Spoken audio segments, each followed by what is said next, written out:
prepared for this. So get ready to share your screen, close the cat videos, all that. And I think that this is a really great story. I think what I would do is tighten up some of the storytelling.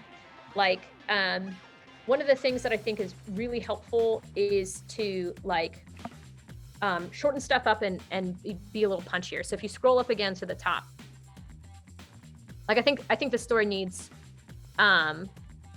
punch. I like this first line instead of being, my neighbor Jane is like 10 and she's a badass lady entrepreneur. She has all the skills, client focused, trying to add value, fearless hunter. I would start with like, Jane is a badass, period.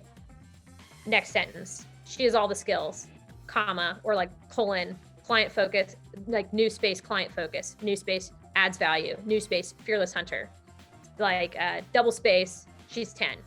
So that you're like building up to the punchline of she's 10. That's funny. That's interesting. So we start with like, cool. Oh man, I'm about to read about this really amazing entrepreneur, badass woman who's a 10-year-old. And the way that you could do that is with this 10 years ago motif where you've got this nice repetition. I would do like 10 years ago, colon, take my shirt off, question mark? Nah. 10 years ago, colon, heights? 10 years ago, colon, it's getting tough, I'm out. Like I would just kind of like play with the exact same concept in the beginning, but then there's a little bit of levity and a little bit of lighthearted so that when you transition into something that becomes a little heavier for the audience to process, they've already gotten warmed up and are on your side because they're identifying conceptually, but they didn't get like thrown into like a really deep, dark moment immediately. I think that the content that I post is where people who want to buy Gong are going to hear about me first. That's where they're going to see stuff. They're going to hear me writing about sales. They're going to hear me writing about prospecting. They're going to hear me doing a session like this. And that's where they're going to go, oh, Sarah might know what she's talking about when it comes to like sales best practices. And she sells sales software. Maybe she has some credibility. And so I think like my posts are where I've gotten the most leads from.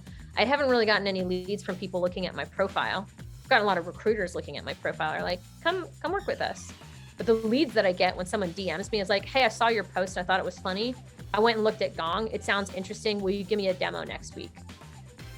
And then I'm like, yeah, for sure. So this can easily be a checklist, and you could make it kind of funny. Dear podcaster,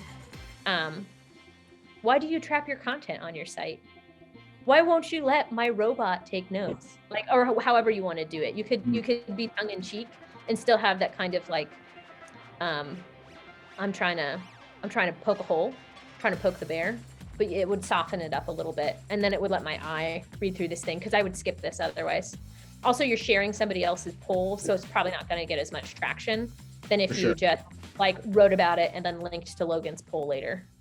Yep. And you did like a hat tip to Logan. Ewing, I thought that you grew the most in terms of what you showed us before, with your copy and with like your approach to making a point. So I think you took into account like, hey, be funny, which I appreciate. I think too, you took something that clearly like missed you and gets on your nerves, but you told the story through like a scenario. And then you like open it up for the audience to engage. So I feel like you won the competition for me because of the growth that I saw between the posts that we looked at in the beginning and where what you showed me in the